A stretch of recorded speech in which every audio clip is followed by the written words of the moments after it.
Reborn, the first thing Ethan Hayes did was find Claire Vance with the divorce papers. He had only two things to say. The first was, "I'll sign." The second was, "I'm taking one of the children." Claire's hand paused as she flipped through the agreement. She looked up, a flicker of surprise in her eyes, quickly masked by her usual cold indifference. "4 children, and you insist on choosing the sick one." She tapped a manicured finger on the polished mahogany desk, her tone laced with suspicion. "Ethan, what game are you playing now? Believe it or not, just sign." Ethan pushed the papers across the desk toward her. Claire's hand, holding a sleek fountain pen, hovered in midair. After a full 30 seconds, she abruptly leaned forward and scrawled her signature, slamming the pen down on the table. "You'd better mean it." "Ethan, Claire said you want a divorce." On the phone, his mother Eleanor's voice was tight with anxiety. "What about the 4 children? What are you going to do?" "I'm taking one," Ethan said, his voice calm, but the slight curl of his fingers betrayed the storm inside him. "Taking one is for the best." Eleanor's voice softened slightly. "Bring a boy home. He can help you carry the Hayes family legacy one day. Caleb is responsible, Noah is brilliant, and Leo, well, he's a handful, but he's charming. Have you decided which one?" "I'm taking Alara." The line went silent. After 3 long seconds, Eleanor's voice shot up an octave. "Are you out of your mind? That girl was raised at the estate. She barely knows you." Ethan closed his eyes. How could he not understand his mother's concerns? Alara weighed only 3 pounds at birth. The day she was discharged, Claire's mother had taken her away, claiming the child was too fragile and needed quiet care. She had only been returned to him last month.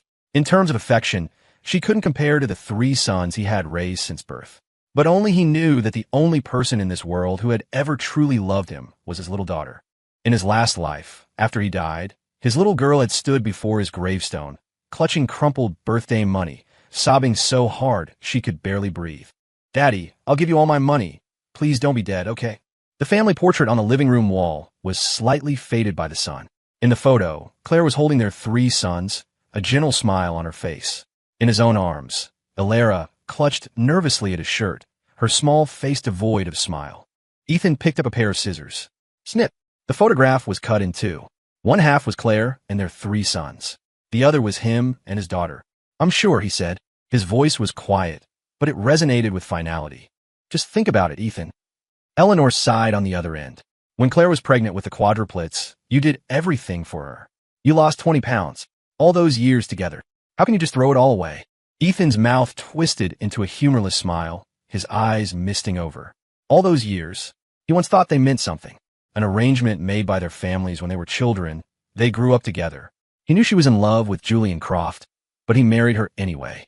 When she was pregnant with the quads, the slightest stir from her in the middle of the night would jolt him awake.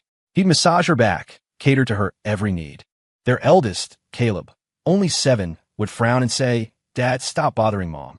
Their second, Noah, would hold up advanced math problems Julian had given him and ask, "Why does Uncle Julian know so much more than you?" Their third, Leo, was the master of stirring up trouble. He'd snatch Alara's snacks and then run to Claire, crying. "Alara's crying again. She just wants Mom to yell at you." Only Alara, the little girl constantly bullied by her brothers, would look up at him with her big, dark eyes and say, "Daddy looks best when he smiles." In his previous life, on the children's 7th birthday, Claire had thrown the divorce papers in his face. For the sake of the children, he had refused to sign. He always thought, just wait a little longer. When the kids are older, things will get better. What he got instead was her flying to the Caribbean with their 3 sons to give Julian Croft a spectacular beach wedding that went viral online. He wouldn't have even known if Alara hadn't secretly told him. He had rushed there like a madman, only to see Claire and Julian kissing passionately in front of the officiant. And his 3 sons were clapping, shouting, "Congratulations, Mommy and Uncle Julian." From now on, Uncle Julian will be our daddy. They even puffed out their chests and promised, "Don't worry, Mom. We'll keep that bad dad at home busy. We won't let him bother you."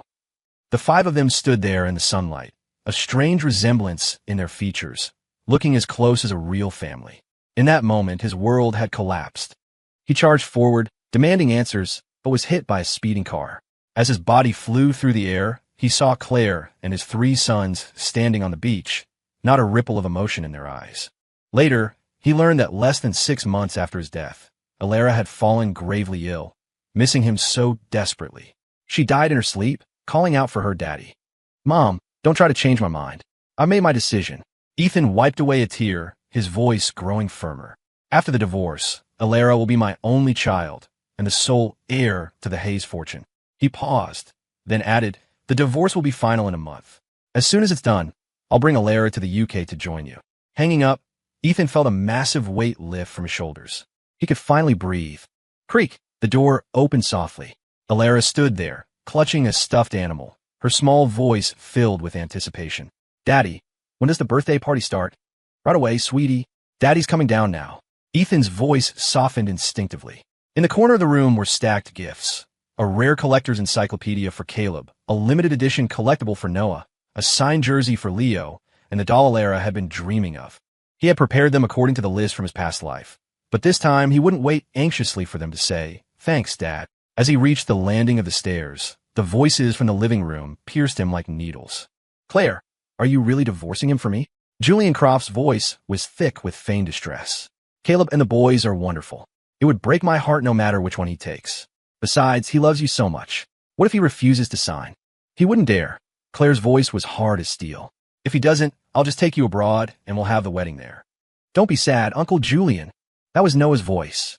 I'm not going with that, bad dad. Me neither. Caleb added. Can we be the ring bearers at your wedding abroad? Leo proposed excitedly. Ethan's fingernails dug into his palms until they went numb. Even though he'd already witnessed their betrayal in his past life, hearing it again felt like his heart was being squeezed in a vice, leaving him breathless.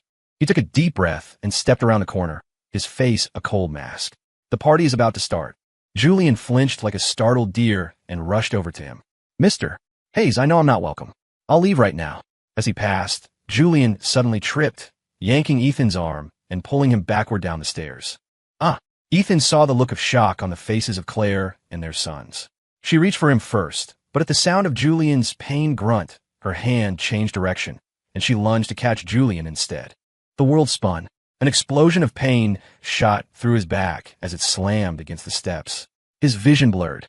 Dimly, he saw Claire helping Julian rush out the door, their 3 sons following close behind. No one spared him a second glance. Only Alara stumbled toward him, throwing herself at his side. Daddy, wake up. Alara scared. In the distance, Claire's car was already peeling away.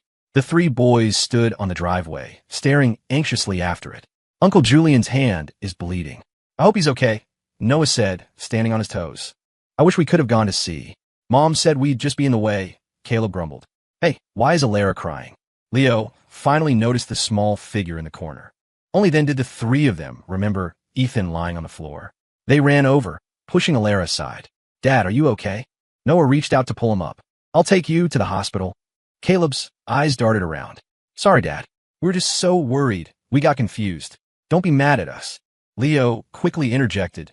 Dad, we'll have the driver take you to the hospital. All 3 said in unison. Yeah, let's go to the hospital. Brothers, I already called for an ambulance. Alara, her lips pale, pointed to the smartwatch on her wrist. The boys' faces fell. An ambulance is too slow. Caleb said quickly, I'll go get the driver. Ethan managed to open his eyes, seeing the desperation in theirs. A chill settled in his heart. They weren't worried about him. They just wanted an excuse to get to the hospital to see Julian. Mr. Henderson, Dad's over there. In a flash, the 3 boys were dragging the driver over. We need to go with him. No. Ethan slowly got to his feet with the driver's help. You're all staying home. Noah was the first to object. What? No way. Dad, we want to go take care of you. You're too young. Ethan cut him off impatiently. You'd just be in the way. The 3 boys drooped their heads in disappointment. Only then did Alara come closer, gently holding his arm. Go on, Daddy. Alara will be a good girl and wait for you to come home. Ethan patted his daughter's head. He didn't let the driver come with him, getting into the ambulance alone. The doctor looked at the x-rays, frowning. Multiple soft tissue contusions and a mild concussion. You'll need to stay for observation for a couple of days. During those 2 days, he didn't get a single call or text from Claire or their 3 sons. Only Alara called on schedule every day, asking in her sweet voice if he was in pain and reminding him to eat his meals. That evening, the door to his room was slightly ajar, and the nurse's chatter drifted in. That Ms. Vance in the VIP suite is so devoted to Mr. Croft. I heard he was the one who donated blood to save her after that car accident years ago. No wonder it was love at first sight. Ethan's eyes snapped open. He was the one who had dragged Claire from the wreckage of that car crash. He was the one who had given her pints of his own blood, nearly passing out himself. How had Julian Croft taken the credit for all of it? He closed his eyes, forcing down the surge of emotion. Forget it. This time, he was determined to leave. What was the point of digging up the past? On the day of his discharge, he walked past the VIP wing and heard familiar voices. Through the crack in the door, he saw Claire holding a bowl of chicken soup, carefully blowing on each spoonful before feeding it to Julian, her eyes filled with a tenderness so deep you could drown in it. And his 3 sons were buzzing around the bed, attending to Julian's every need. One was giving him a back rub, another was reading to him from a storybook, and the third held a fruit platter, waiting patiently to feed him. It's just a few scrapes. You're all making such a fuss, Julian said, feigning thoughtfulness. Mister, Hayes was hurt too. You should go check on him. He brought on himself, Claire said without pausing, her tone cold. He's the one who tripped you. Caleb nodded. Exactly. All he does is hover around us and Mom. It's so annoying. No about it. We have a housekeeper, but he insists on doing everything himself. He's just a glutton for punishment. Leo chimed in. Uncle Julian is different. He's handsome and a famous designer. He's so much better than Dad. A flicker of pride crossed Julian's face, but he put on a show of concern. You must never say things like that in front of your father. You'll hurt his feelings. You're just too kind, Claire said, affectionately tapping his nose. Let him stew for a few days and think about what he's done. I'll make him come and apologize to you later. Ethan stood outside the door, his fists clenched so tight his knuckles were white. So all his years of tireless devotion were nothing more than a pathetic attempt for attention in their eyes, worth less than a housekeeper. He really did need to reflect. Reflect on how he could have been so blind as to give his heart to this pack of ungrateful vipers. Back home, Ethan immediately started packing. An entire drawer of designer watches and luxury goods, all gift from Claire, was unceremoniously dumped into a box destined for a consignment shop. In his past life, he had treasured them. Now they just felt like a bitter joke. His prenuptial assets were already handled by a trust, so there was nothing to divide. All he had to do was hand over his real estate holdings to a management company, and he would be free. Opening the master closet, he froze. Rows of perfectly pressed women's and children's clothes hung neatly. He had handpicked every single item, carefully considering their tastes, getting the sizes and fabrics just right. His own clothes consisted of just a few items, crammed into a dark corner at the very back. Just like him, disposable. He shut the closet door and walked to his daughter's room. Alara was at the piano, her small back straight, but the melody she played was tinged with a sadness beyond her years. Ethan remembered how Claire always said it was inconvenient to take a daughter out, yet she never missed her weekly horseback riding sessions with the 3 boys. His heart ached as if pricked by 1,000 tiny needles. Alara, stop practicing. Daddy's taking you to buy a new dress. He took his daughter's small, cool hand and headed straight for the city's most exclusive shopping mall. A stylish haircut, a professional shave, a new suit, a touch of grooming. After it was all done, the man in the mirror was a stranger. The refined grooming highlighted his handsome features, and the tailored suit perfectly framed his tall, lean figure. Beside him, Alara twirled in a fluffy new dress, her cheeks flushed. Daddy, you look like a prince. And that makes Alara my little princess. Ethan gently pinched her cheek. Come on, Daddy's taking you to the revolving restaurant on the top floor for a treat. They had just stepped into the restaurant when a few familiar figures came into view. Claire was sitting at a window table with Julian and their 3 sons. Ethan's new look was so striking it drew the attention of the entire restaurant. Claire's hand, holding a knife and fork, froze. When her eyes met his, a flash of astonishment crossed her face. Dad, the 3 boys exclaimed, their eyes wide with surprise. Claire remained silent, her gaze seemingly glued to him, tracing the line of his tense jaw down to his broad chest before she quickly looked away. Julian secretly dug his fingernails into his palm, but his face wore a fake smile. Mr. Hayes, what are you doing here? Don't tell me you were following us. Yeah. Caleb immediately chimed in, his face hostile. Claire finally snapped out of her daze, her expression turning icy, but her voice held a tremor of panic she herself didn't notice. We're getting a divorce. What more do you want? The words came out harsher than she intended. She cleared her throat and added, or, do you think dressing up like this will make me change my mind? Ethan pulled a startled Alara into his arms, patting her back soothingly. When he looked up, his eyes were like chips of ice. Who would waste their time following you? I was just taking my daughter out for dinner. It's a coincidence. He started to walk toward an empty table, not bothering to spare them another glance. But Claire's eyes seemed to be hooked on him, darting in his direction every few seconds, barely hearing what Julian was saying to her. Julian saw it all.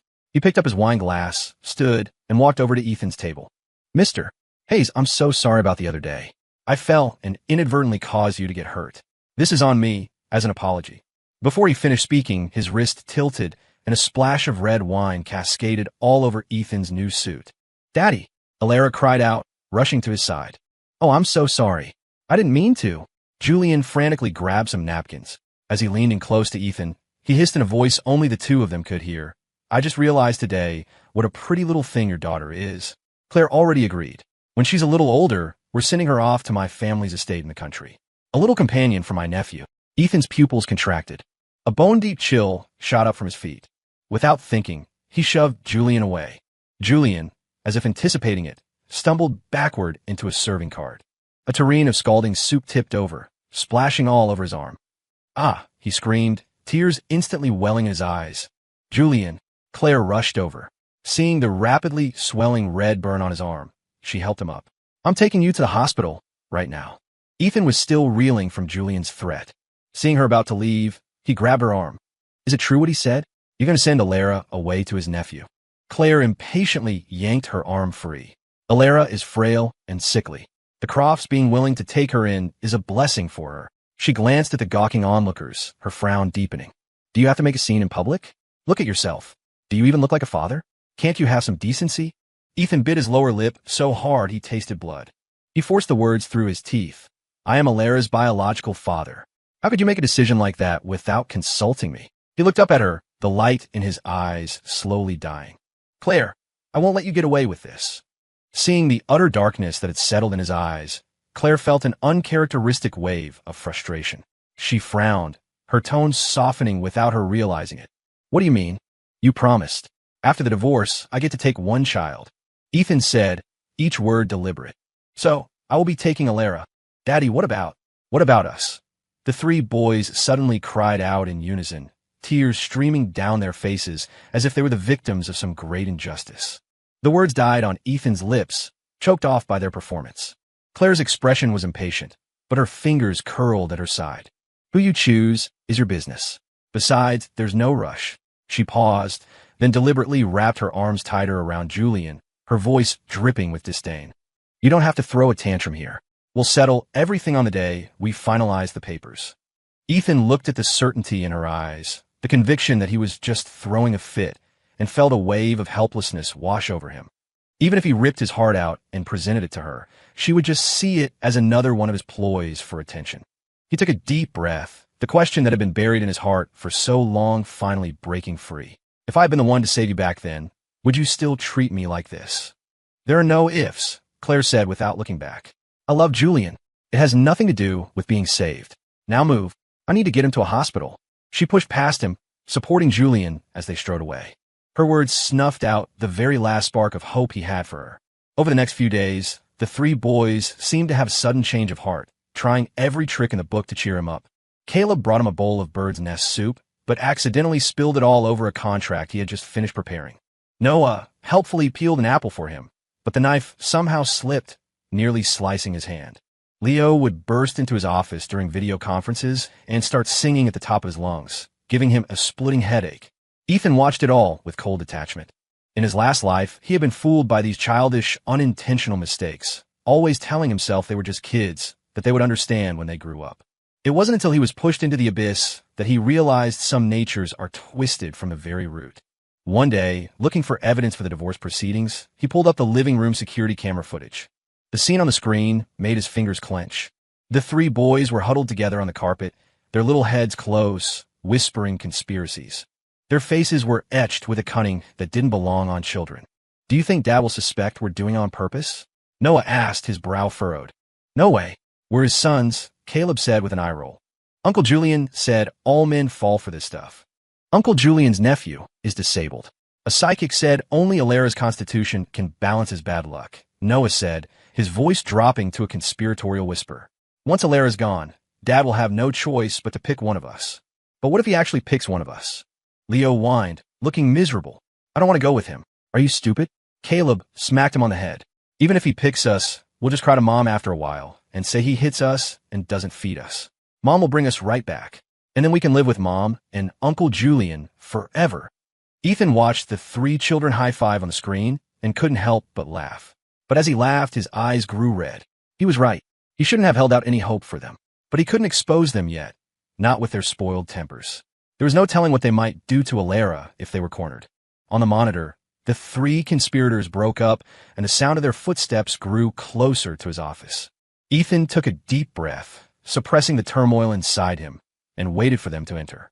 Caleb burst in first, his eyes wide with a feigned plea. "Dad, it's so boring at home. Can you take us horseback riding? Please." He tugged on Ethan's sleeve. "You haven't spent any time with us in so long."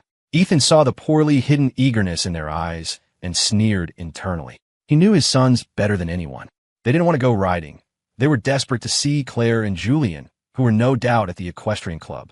He glanced in the next room, where Alara was sleeping soundly, clutching her doll. After giving the nanny strict instructions to watch over his daughter, he took the three boys and left. Starfall Meadows Equestrian Club was a gift from Claire on the children's 3rd birthday and was not open to the public. As they changed into their riding gear and entered the grounds, they saw Claire in the distance, leading a chestnut mare. Julian was on its back, her hand hovering protectively near his waist. Claire looked up, her expression unreadable. She walked toward them, her gaze lingering on the good luck charm tied to Ethan's riding crop. He had gotten it from Temple years ago. She'd always called it tacky, but he had kept it hanging in his study. "Since you agreed to the divorce, don't come here and cause trouble," she said first. "Even if you've changed your mind. You're overthinking it, Ms. Vance." Ethan cut her off coldly. Julian's eyes crinkled into a smile, but his words were pure sanctimony. "Claire, don't say that. Mr. Hayes is still the children's father. Even if your time together is over, you should part on good terms." Before he could finish, the three boys swarmed Ethan, clinging to his arms and chattering. "Dad, don't be sad. You still have us. We love you the most. We'll always protect you." They looked up at him, their eyes devoid of any genuine concern, putting on a show for an unseen audience. Ethan had no patience for this melodrama. He turned to leave, but Caleb grabbed his wrist tightly. "Dad, remember when you taught me to ride lightning? You said you'd be there when I won the championship." A sharp pain lanced through Ethan's heart. That was last year. He had smiled and promised he'd be there. But on the day of the competition, he was in bed with a high fever. Claire had taken the three boys to attend Julian's design exhibition opening, without so much as a phone call. Claire's gaze fell on the sleeve Caleb was clutching. Her fingers curled slightly, and she said in a low, stern voice, "That's enough." She looked at Ethan, an almost imperceptible tension in her eyes. "What exactly are you trying to achieve by chasing us here with the children?"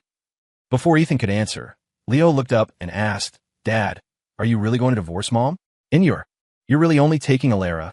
Seeing their impatient expressions, Ethan's lips curved into a smirk. He deliberately drew out his words. Of course, we'll only know for sure on the day the papers are signed." Ethan sighed, feigning indecision. In his peripheral vision, he saw the boys' faces fall. Claire and Julian's expressions turned ugly as well. The sight brought him a sliver of satisfaction. Last time, they had conspired to deceive him, trapping him in a gilded cage until his last breath. This small dose of anxiety was merely the interest on that debt. A stable hand soon brought out his horse, Winterstorm. The pure white Arabian stallion tossed its head, its silver mane gleaming in the sun. As soon as it was steady, it affectionately nuzzled Ethan's hand. Julian's eyes lit up with envy. "He's beautiful. If only I could have a purebred like that."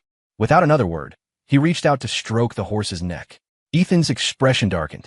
Winterstorm had been a gift from his father before he died. The horse had a fiery temperament. Other than Ethan and the groom who had cared for him for years, anyone who got too close would set him off. As expected, Winterstorm reared up, snorting a warning blast of hot air.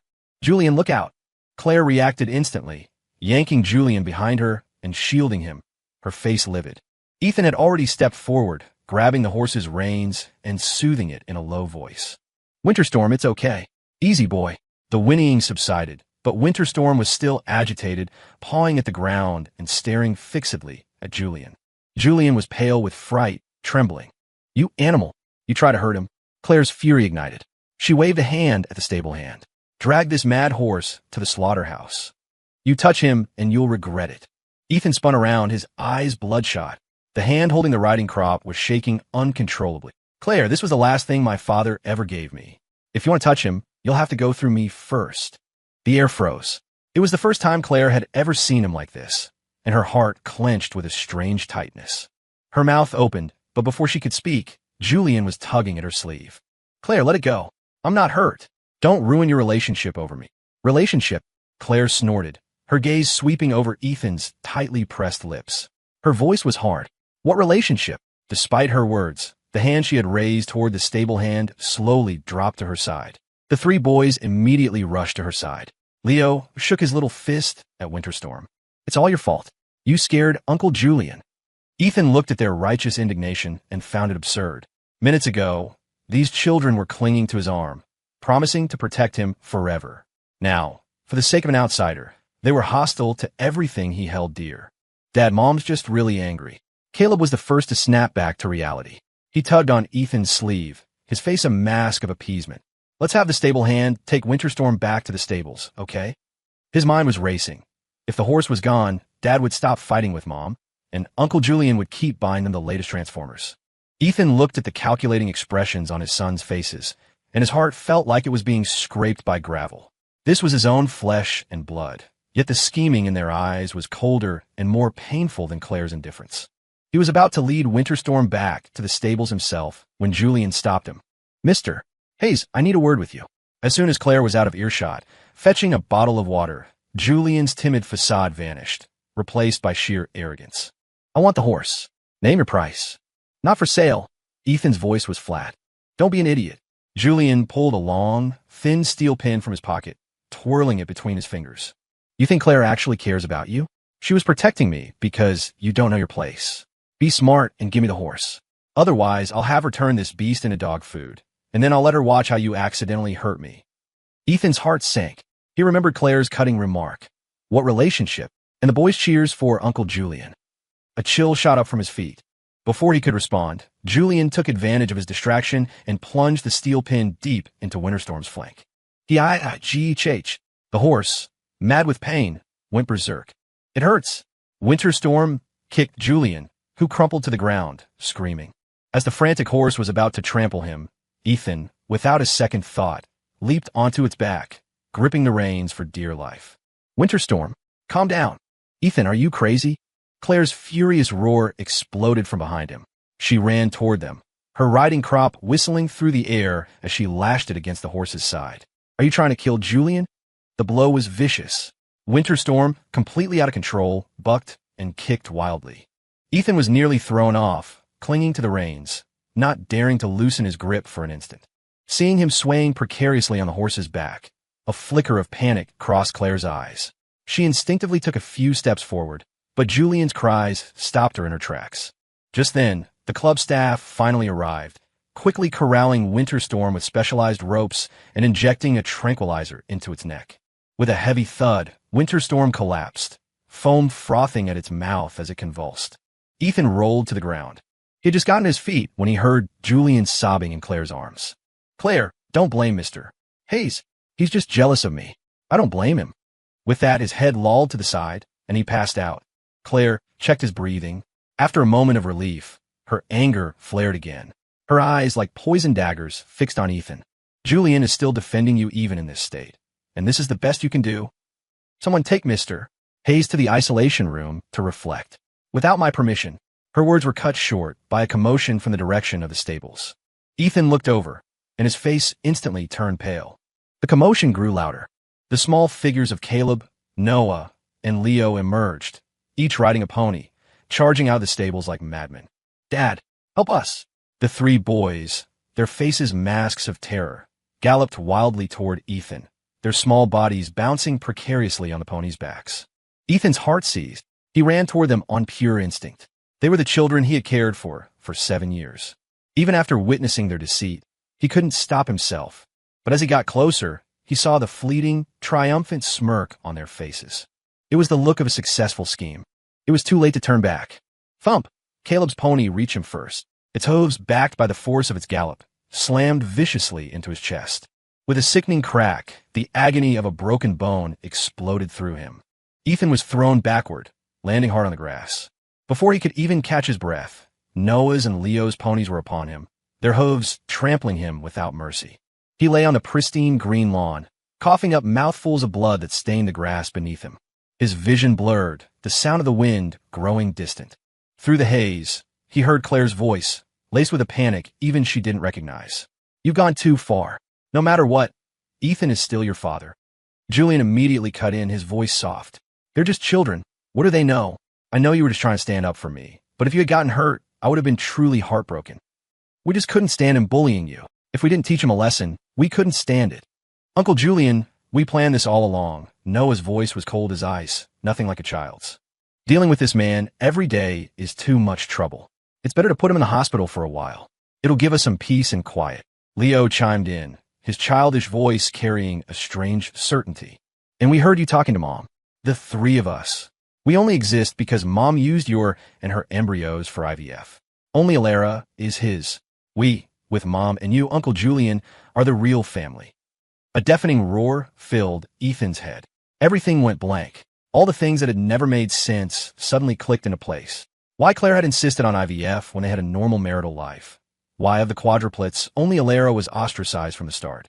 Why Claire could so callously plan to send Alara away. Why these three sons were so cruel to their own father, yet so close to Julian. It turned out that he and Alara were the outsiders in this family all along. Ethan tried to struggle to his feet to confront them, but his battered body couldn't even lift a finger. The searing pain and the roiling hatred in his heart threatened to tear him apart. Finally, his vision went black, and he sank into darkness. He didn't know how long had passed before he woke up to excruciating pain. He was wrapped in bandages like a mummy, lying in a hospital bed.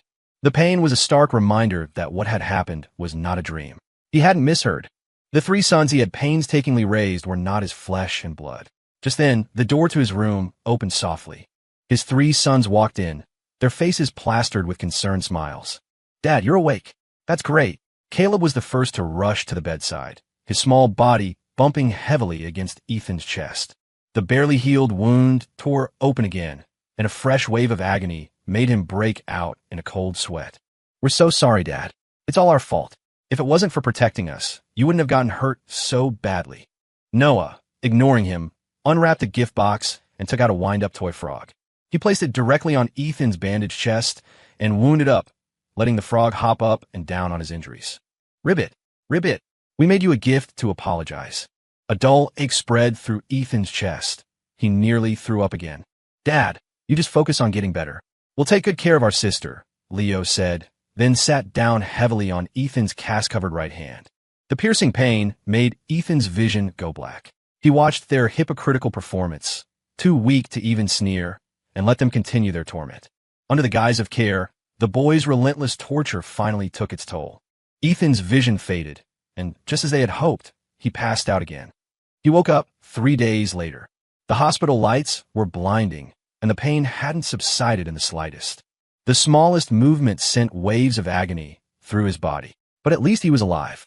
And as long as he was alive, there was hope. On the bedside table was a glass of warm milk with a drawing tucked underneath. It was from Alara.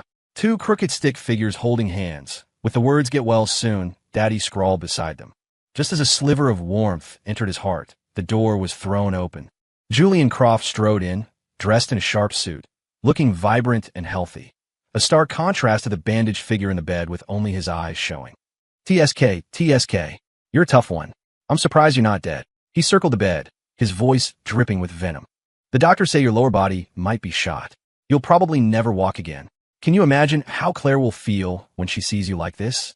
It'll just make me seem all the more precious, don't you think?" Ethan kept his eyes closed, saying nothing. "You probably don't know this, Steve." Julian leaned in close, his cologne mixing with his malice. "While you've been unconscious these past few days, Claire's been by my side, day and night. Your 3 wonderful sons have been taking turns reading me stories and feeding me. They're so much more attentive to me than to their real dad." He chuckled, poking at Ethan's bandaged arm. "Oh, and by the way, that horse of yours, Winterstorm, you won't be seeing him again.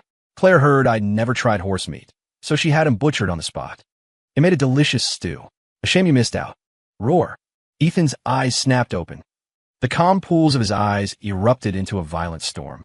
Summoning strength from nowhere, he shoved Julian with all his might. Caught off guard, Julian staggered back, his hips slamming into a chair the pain making him grimace. "You cripple, you dare touch me?" He scrambled up and lunged at the bed, aiming a sharp kick at Ethan's legs. "I'm going to kill you today." "Stop." A nurse burst in just in time to see Julian's foot raised strike. "This is a hospital," she yelled. Julian's foot froze in midair. The next second, he clutched his arm, his eyes red with fake tears. I was just trying to help, mister. Hayes drank some water, and he thought I was going to push him, so he hit me." The nurse looked suspiciously at Ethan, who was silent, lips pressed tight, his chest heaving under the bandages.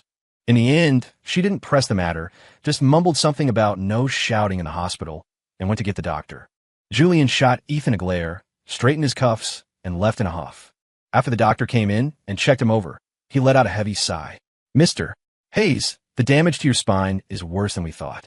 In the future, I'm afraid it will be very difficult for you to walk again." Ethan stared at the ceiling, his voice flat. "I know." No one saw the hand under the covers, clutching a note a security guard had delivered at dawn. It was the lead he'd had the guard track down overnight. The name of a reclusive medical genius, Dr. Marcus Thorne. In his previous life, he had read about him in an old medical journal. The man could supposedly cure illnesses that modern medicine had given up on. Over the next 2 weeks, Claire only showed up twice. The first time, she came in with a hint of apology in her eyes, carrying a thermos. "I had the cook make you some soup." Ethan turned his head away. She left the thermos on the table and departed after a few minutes of silence. He heard her tell the security guard outside, "Make sure Mr. Croft doesn't come back here." The second time, she brought an assistant and a pile of expensive supplements. The moment she was gone, Ethan said coldly to the Hayes family security, "Throw it out." Along with all the years of devotion he'd had for her, right into the trash. The day he was discharged happened to be the day they had scheduled to finalize the divorce. Ethan called Claire. 10 o'clock. City Hall.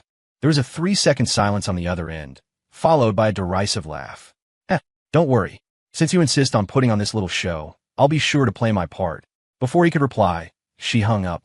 See? Even now, that woman still thought his wanting a divorce was just a childish tantrum. The moment he hung up, he heard a commotion outside the room. "Do you think Dad will really go through with it today? Mom wants us to come see for ourselves and go with him. Will he really take Alara?" Caleb's face was a mask of frustration as he fiddled with a new handheld game Julian had given him. "It definitely won't be Alara. She's a girl, and she's always sick. She's not as smart as us," Noah said, his tone still sounding far too old for his age. "So he has to choose one of us." Leo chimed in, his face just as unhappy. "Uncle Julian said if we go with Dad, we can't go to Disneyland." The three of them walked to the bedside, their faces a picture of misery. "Dad, we're here to take you home. Mom said she's waiting for you at City Hall and wants us to go with you." When Ethan didn't respond, Noah grew anxious. "Dad, don't tell me Mom was right. You're not really serious about the divorce, are you?" "Yeah, Dad," Caleb added quickly. "I don't think Mom likes you at all. You should just leave her. No matter which one of us you choose, we'll protect you." Ethan looked at their anxious faces and found it utterly laughable.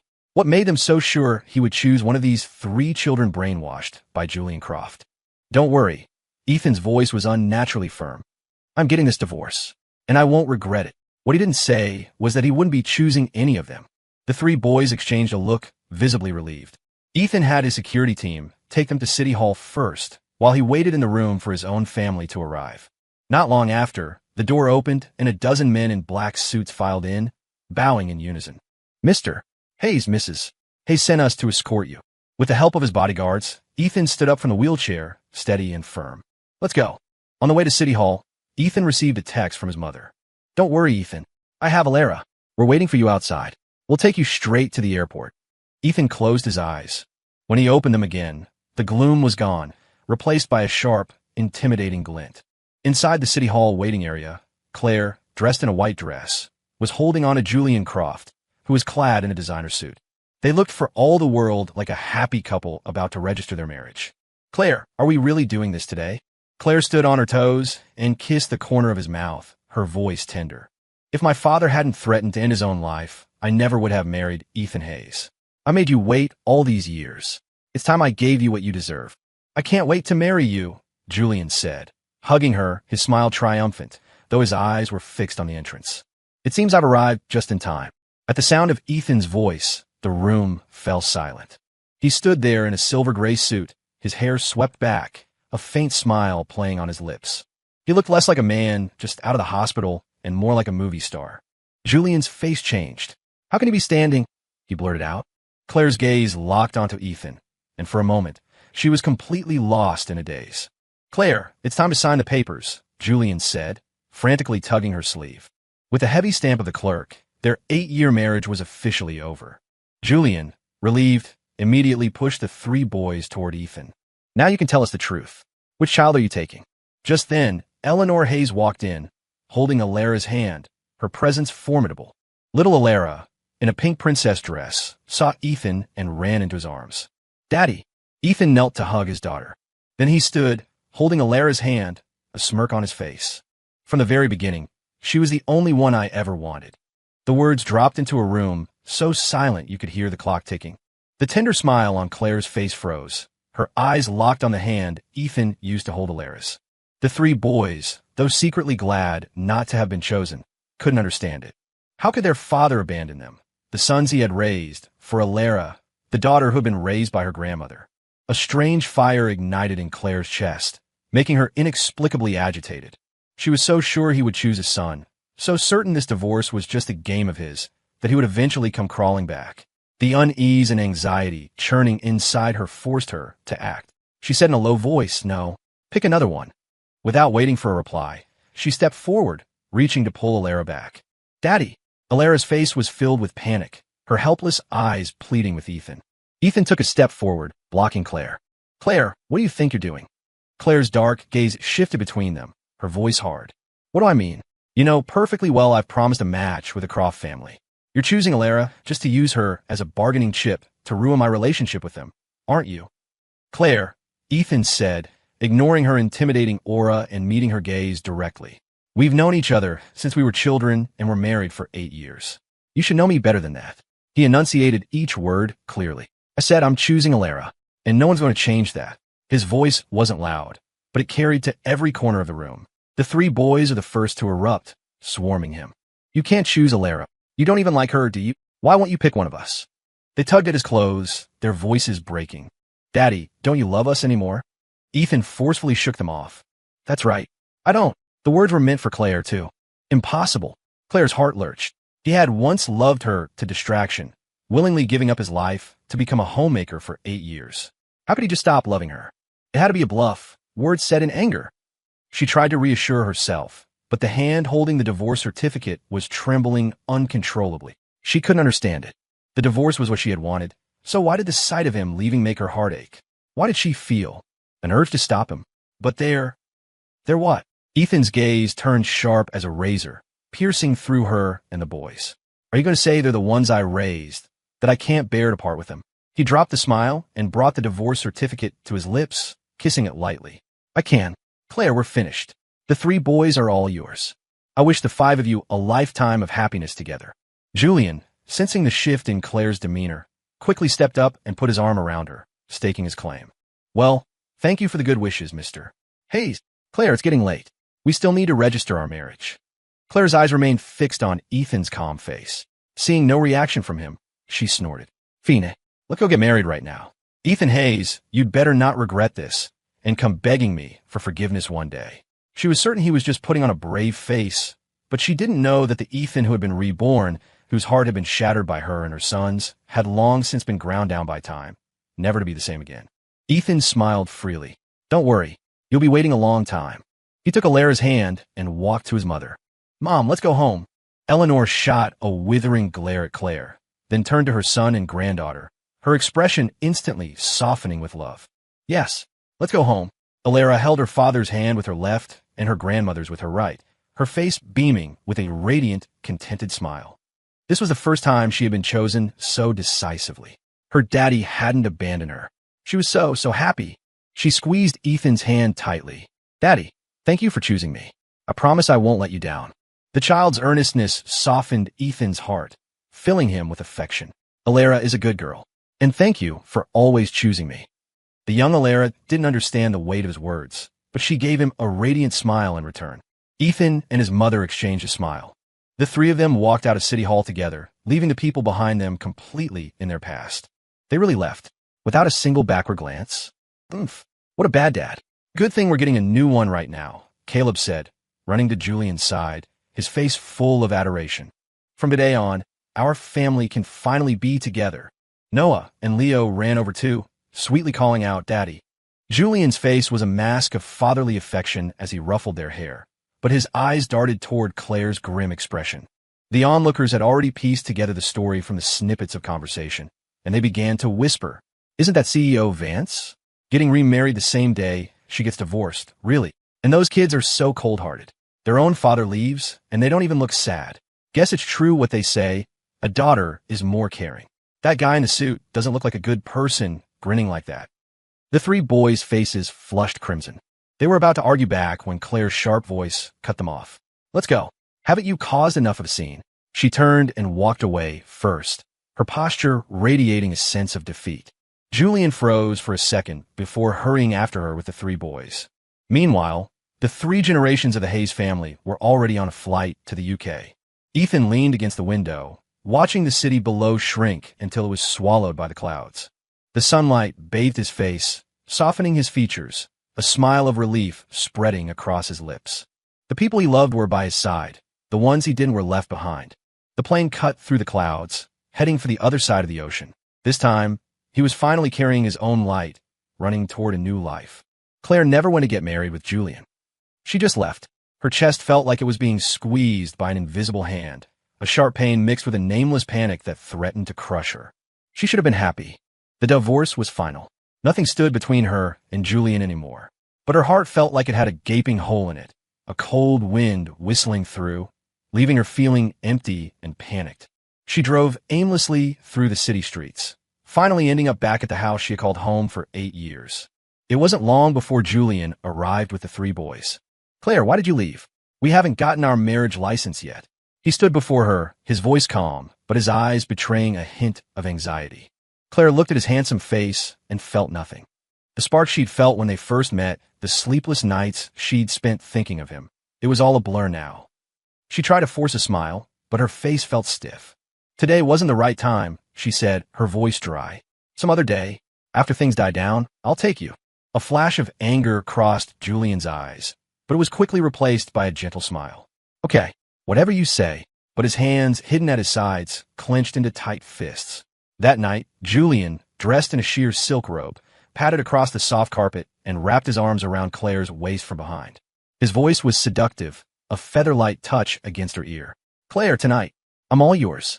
But faced with his advances, Claire's heart remained as still as a frozen lake. Seeing her unmoved, Julian gritted his teeth and reached for the buttons on her blouse. Just then, the sound of the boys arguing erupted from the next room. I want a story. I want Dad to read me a bedtime story. Where's my teddy bear pajama set? Not this gray one. I want fresh squeezed orange juice, not milk. Milk is gross. Not even a full day without Ethan, and the house had descended into chaos. Claire abruptly pushed Julian away, a note of irritation in her voice. I'll go check on them. Julian froze, watching her retreating back, the tender expression on his face slowly cracking. After a long moment, his face twisted in a snarl. Ethan Hayes, you're gone, but your ghost still haunts this house. In the days that followed, Claire seemed to completely forget about getting married. She would sit on the living room sofa, her eyes drifting unconsciously to the front door, as if waiting for someone. She had this strange certainty in her heart. Ethan would be back. After all, every time they had fought before, he was always the one to come back to her first, his eyes red, carefully trying to coax a smile out of her. He loved her so much that he had given up his career with the Hayes Corporation to be a stay-at-home husband for 8 years. How could he really bear to leave? But half a month had passed. Not only had Ethan not returned, but there was no word from him at all. She couldn't resist opening her social media, looking for any sign of him, only to be met with a glaring red exclamation point. He had blocked her. A wave of panic washed over her. Her hands trembling, she dialed Ethan's number, only to be met with a cold, mechanical voice. The number you have dialed is no longer in service. No longer in service. He had actually canceled his number. Claire couldn't sit still any longer. She grabbed her phone and called her assistant. Find him. Find out where he went after he left, if he has a new contact number. I want all the information you can find, and I want it now. Her assistant's timid voice came through the phone. Ms. Vance, isn't your husband right there with you? I'm talking about Ethan Hayes. Claire snapped, her voice impatient. What is Julian Croft to me? We're not even married. In the nearby kitchen doorway, Julian's hand, holding a bowl of soup, trembled. His face went white with disbelief. Claire had no intention of marrying him. Then all his years of scheming, all his sacrifices, were they all for nothing? No, he wouldn't let that happen. A dark glint flashed in his eyes. He pulled a small, delicate porcelain bottle from his pocket, unscrewed the cap, and carefully tipped the white powder inside into the soup. He stirred it gently with a spoon until the powder dissolved completely. After he was done, he checked his reflection, put on a warm smile, and carried the soup into the living room. Claire, you haven't had much of an appetite these past few days.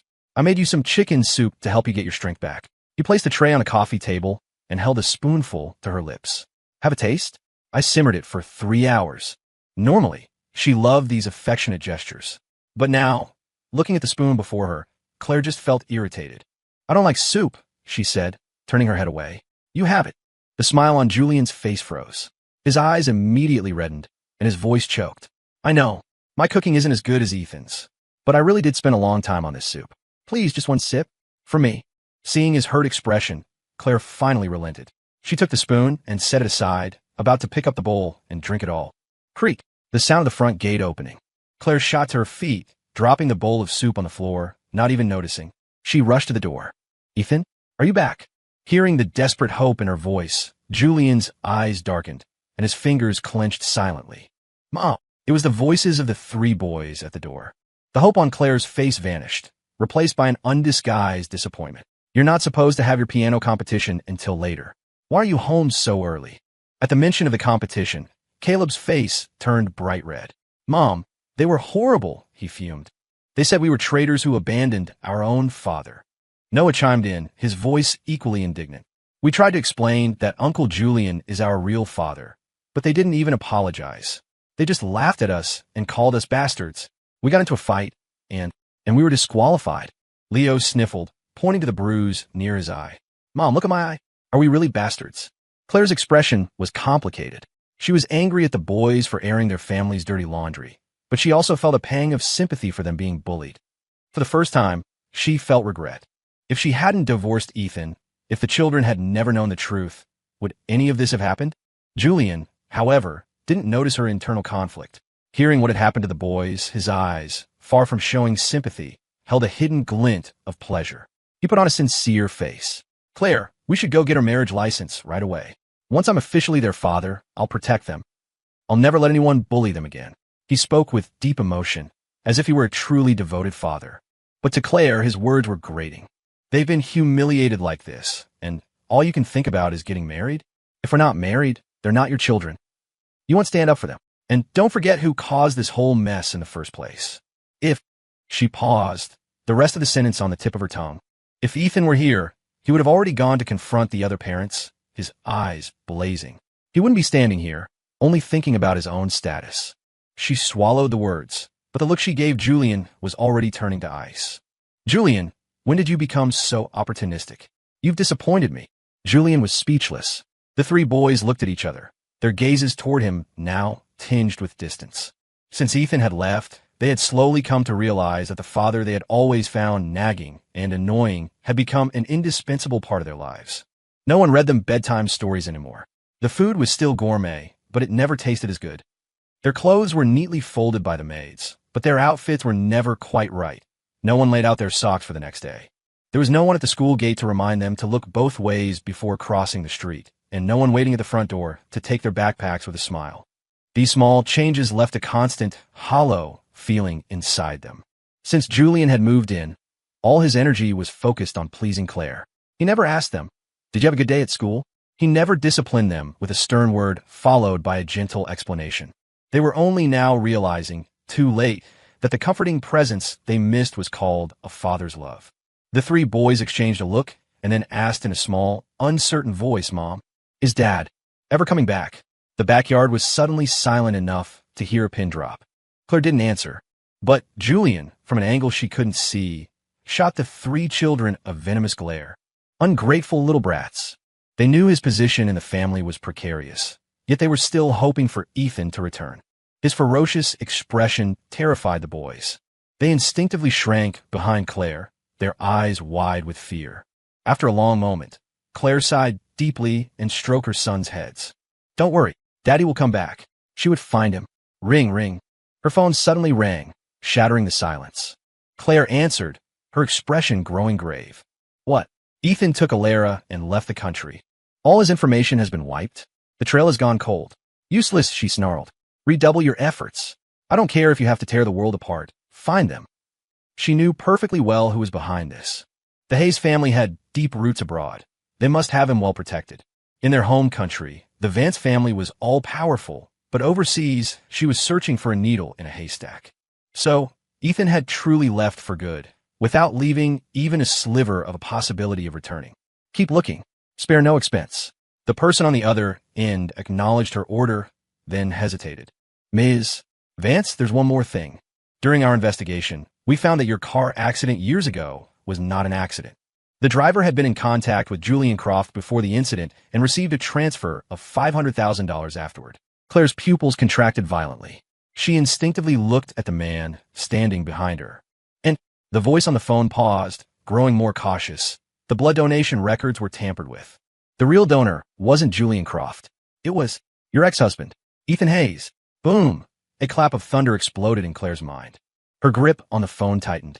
If this was true, then all her years of accusations, her coldness, her misunderstandings of Ethan, they were all a joke. He had never abandoned her after the crash. The person who pulled her from the wreckage, who gave her so much blood outside the operating room that he fainted. It had always been him. The call ended. Claire slowly lifted her head, a storm brewing in her dark eyes. She walked toward Julian, step by step. Finally, she stood before him, grabbed his chin, her scrutinizing gaze piercing through his every pretense. I'm asking you, at the scene of the crash all those years ago, who was the one who saved me? Julian's heart leaped. His eyes darted away in a panic, but he forced an innocent tone. Claire, what are you talking about? I was the one who saved you. You've always known that. Claire's heart sank like a stone. In his flickering eyes, she saw the truth that had been buried for years. The rage in her heart erupted like a volcano. You bastard. You're still trying to lie to me now. She kicked the back of his knee, forcing him to the ground, his head thrown back to meet the bloodshot fury in her eyes. She looked down at his terrified face, her voice laced with hatred. You staged a heroic rescue, made me misunderstand Ethan for 8 years like a complete fool. Julian Croft, you are a master manipulator. Buried memories flooded her mind. She had been briefly infatuated with Julian back then, but when he took the $5 million check from her mother and boarded a plane to go abroad without a second glance, that infatuation had died. Later, she and Ethan were in the car accident on their honeymoon. She was critically injured, and in her delirium, all she knew was that a man had saved her. When she woke up, the first person she saw was Julian. A flicker of doubt crossed her mind, but the first words out of her mouth were about Ethan. Where's Ethan? How is he? Julian had smiled reassuringly. Don't worry, mister. Hayes' injuries aren't serious. He's resting in the room next door. Over the next few days, Julian had cared for her tirelessly. She hadn't been without suspicion about his sudden appearance and had secretly had someone investigate, only to find the name Julian Croft on the hospital's blood donation records. The word savior became a shackle, making her feel an unspeakable guilt toward the man who had once betrayed her.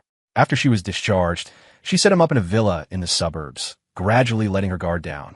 He told her he wanted a child that was his flesh and blood, but he couldn't bear to give up the hard-won opportunity to study abroad.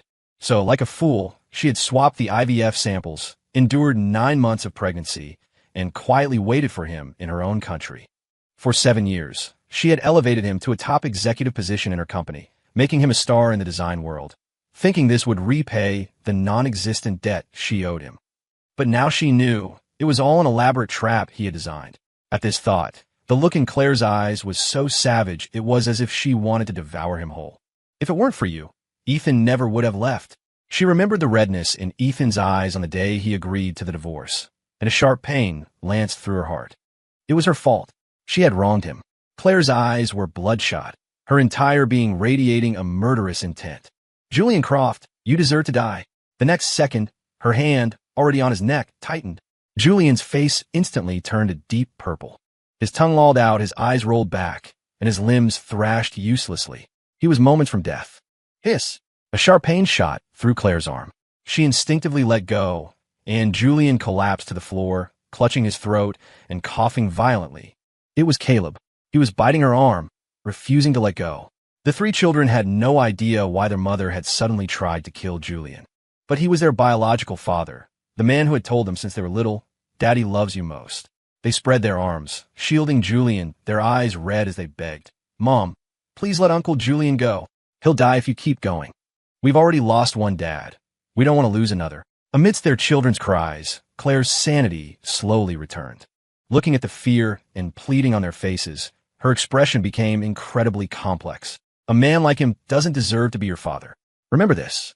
You have only one father, and his name is Ethan Hayes. Julian, having escaped death, gasped for air. He looked at Claire with terror, but also a sliver of defiance. He had been so close. If they had just gotten married, if Ethan had never come back, why did it all have to fall apart now? His gaze suddenly fell on the three children, and an idea sparked in his mind. Good. He still had one last card to play. Claire pointed at Julian on the floor and ordered her security guards. "Throw him out. If anyone lets him back in, they're fired." "Yes, Ms. Vance." The guards immediately moved to grab Julian's arms. "No, I'm not leaving." Julian violently broke free and scrambled to Claire's feet, clinging to her leg and sobbing. "Claire, I didn't mean to deceive you. I just love you too much. That's why I was so foolish.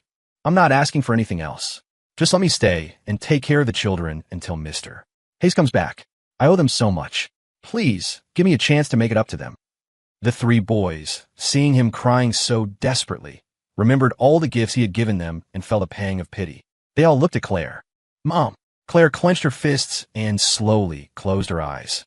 After a long moment, she opened them again, her voice devoid of any warmth. "This is the only time.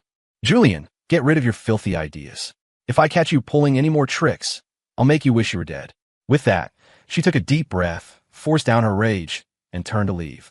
Julian watched her walk away, a triumphant smirk on his face. He turned and beckoned to the three children, his voice low. "Caleb, Noah, Leo, can you do Daddy a favor?" The three boys met his calculating eyes, and a shiver went down their spines. Alarm bells went off in their heads. "Uncle Julian, Mom said Ethan Hayes is our dad." Noah frowned and took a step back, his face wary. "We're just kids. We can't help you with anything," Noah added quickly, pulling on Leo's sleeve. "We have lessons soon. We have to go." Leo grabbed his brothers and they ran upstairs, their small figures quickly disappearing. They were young, but they weren't stupid. They could see his blatant attempt to use them from a mile away.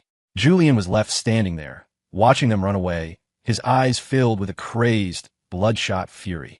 He muttered to himself, Why do you have to force my hand? I didn't want it to come to this." UK. Outside the gates of the Easton Academy. The morning mist hadn't yet burned off. Golden sunlight filtered through the leaves of the plane trees, dappling the stone path. Ethan, dressed in a sharp, cream-colored suit, stepped out of a Rolls-Royce. His dark hair, dark eyes, and handsome features drew more than a few stares. He smiled, leaning down to lift a small figure from the car. Alara was wearing a navy blue school uniform, the red bow at her collar tied perfectly. "Alara, Daddy can only take you this far." Ethan smoothed down a stray hair on his daughter's forehead. "Be a good girl. Go on in." Alara looked up and planted a kiss on his cheek. "Don't worry, Daddy. I'll be nice to my new classmates." With that, she shouldered her small backpack and skipped toward the school gates. After a few steps, she turned to wave, and her small figure was soon lost in the sea of identical uniforms. Ethan touched the cheek his daughter had kissed, a smile spreading across his face.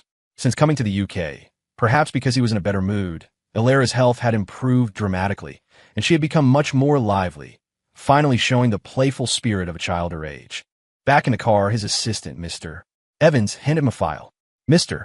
Hayes, the Vance family issued a global bounty last night. £50 million for information on your whereabouts." Ethan's fingers paused. His dark eyes instantly turned cold. "What else?" "Claire Vance has discovered that Julian Croft was behind the car accident, but she has not taken any action against him." Mr. Evans's voice was steady.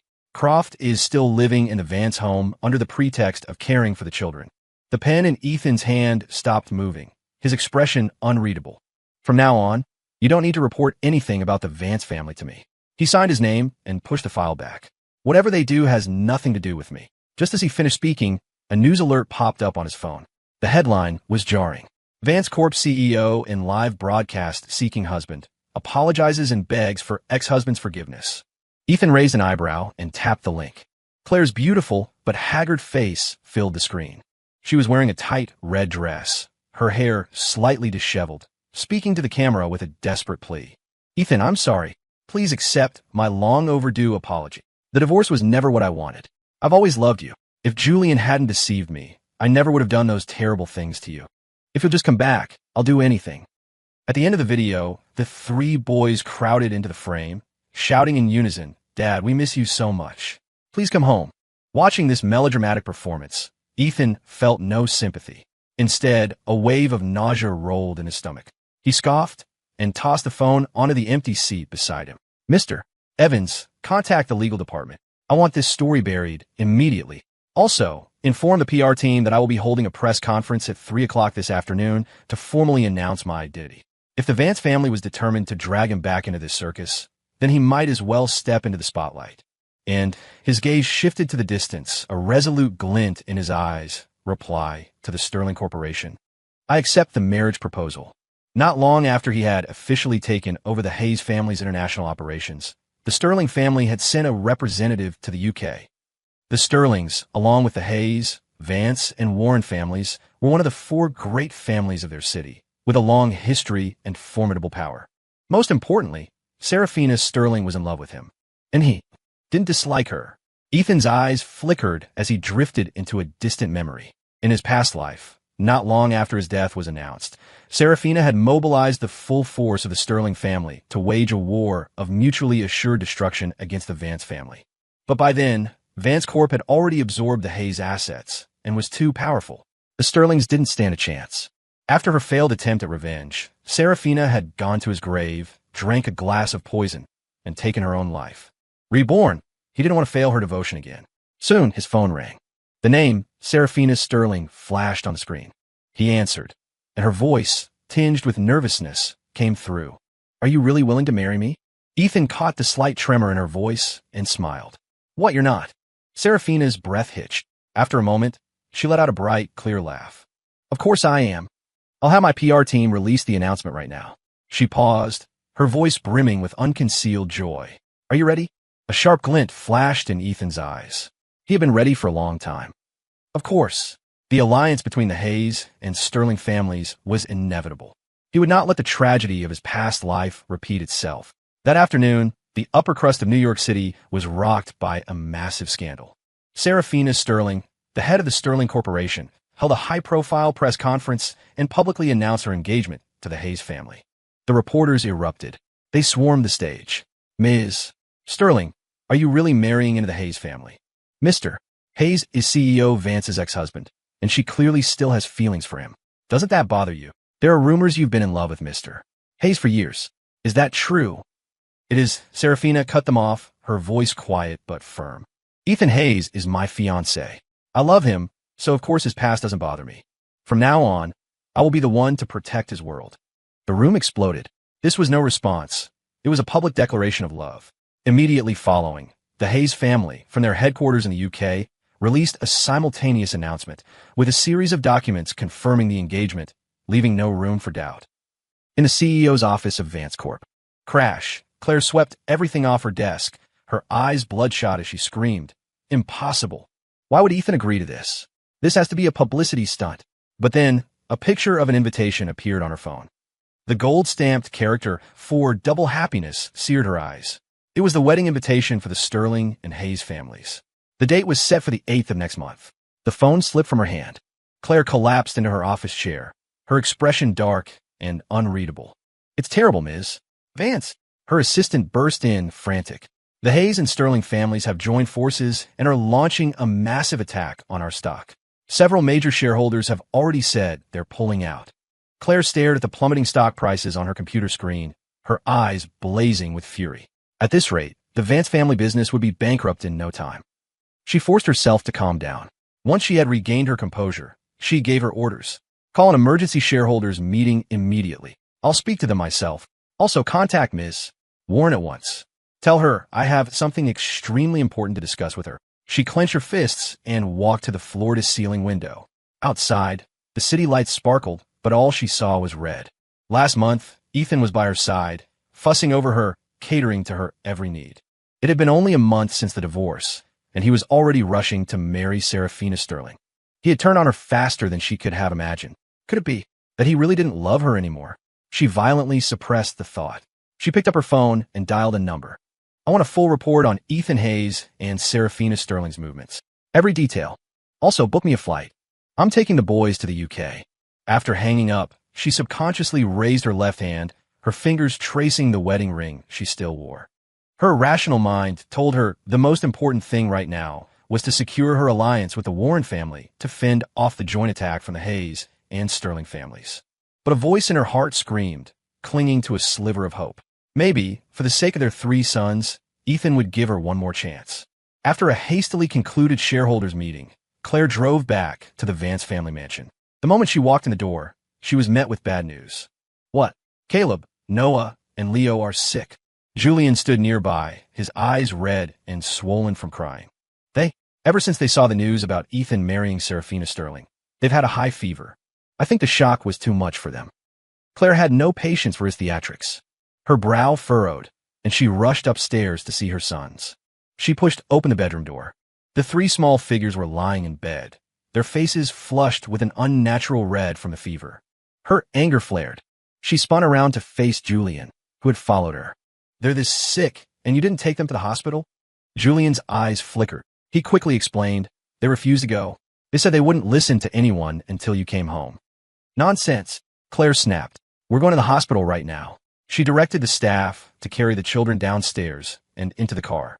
Julian tried to follow, but just as he reached the car, Claire hit the lock button, leaving him on the curb. The engine roared to life, and the black Maybach sped away, its exhaust sputtering all over Julian. Cough, cough. He covered his mouth, coughing, and stared after the disappearing car. The concern on his face vanished, replaced by a venomous glare. The position of Mr. Vance can only be mine. No one will take it from me. Not even you, Ethan Hayes. With the 3 children suddenly ill, Claire had to postpone her trip to the UK. Fortunately, they received medical attention in time and soon woke up. Their eyes were still clouded with fear. The moment they saw Claire, tears welled up, and they all cried out in unison, "Mommy, please don't leave us." Claire's heart skipped a beat. She was surprised by their intense reaction. Then she figured they must have been rattled by the news of Ethan's impending marriage. She patiently soothed them. Don't worry. Mommy will always be with you. She stroked their foreheads. You my precious boys. Why would I ever leave you? At her words, the 3 children quickly exchanged a look, a flash of guilt in their eyes. When they looked back at Claire, their faces were a mess of indecision. But before they could figure out what to say, Julian burst into the room. Claire, you must be exhausted after staying up all night. Go home and rest. I'll stay here with them. He had a gentle smile on his face, his voice full of concern. Claire was indeed exhausted. She rubbed her temples and nodded without a second thought. She didn't notice that the moment Julian entered the room, the children fell silent, the once sobbing room now eerily quiet. After leaving the hospital room, she didn't go back to the mansion. She curled up on a bench in the hospital corridor and fell asleep. In her dream, she was back on the day she had first proposed a divorce. Unlike in reality, the Ethan in her dream had red-rimmed eyes and bit his lip, refusing to sign. And the dream version of herself, for Julian's sake, was cold and cruel to him, even planning to take their 3 sons abroad for Julian's grand wedding. Don't do it. Claire, you can't do this to him. She screamed in her dream, trying to stop herself, but her body was blocked by an invisible wall, and her voice couldn't reach anyone. The scene quickly changed to the wedding. Ethan suddenly appeared, only to be hit by a speeding truck. He lay on the ground, his life fading away, and the dream version of herself stood by with her 3 sons, her expression as cold as if she were looking at a stranger. Save him. Claire, he's the one you're supposed to love. You'll regret this. She howled helplessly, tried to run to him, to hold him, but her hands passed through his body again and again, unable to feel even a trace of warmth. She could only watch as the flames consumed him, as his ashes were placed in a small box and buried in the most remote corner of the cemetery. On his tombstone, his photograph smiled gently, a sight that made her eyes burn and a single word repeat on her lips. Sorry. I'm so sorry. The scene shifted again. The dream version of herself had taken over the Hayes Corporation and easily crushed the Sterling family. She was sitting in the top floor office of Vance Corp, basking in her success. But the next second, a sharp pain shot through her heart, and she collapsed, rushed to the hospital. The moment she was on the hospital bed, Claire felt her soul being pulled into the dream body. but she was pinned down, unable to move. Just then, the door opened, and a dashing Julian walked in. Seeing her hooked up to all the machines, there was no sadness in his eyes, only a mocking smile. "Oh, Claire, you really are an idiot." He leaned down close to her ear. "You didn't even know you were being cheated on. You foolishly paved the way for me." He spoke as if it were a joke, his smile growing wider. "You didn't know, did you? I was a pawn planted by Victoria Warren. That car accident all those years ago, it was no accident. And these 3 children," he glanced toward the door and lowered his voice, "they're not yours. On the day of the IVF, I swapped the samples. They belong to the Warren family."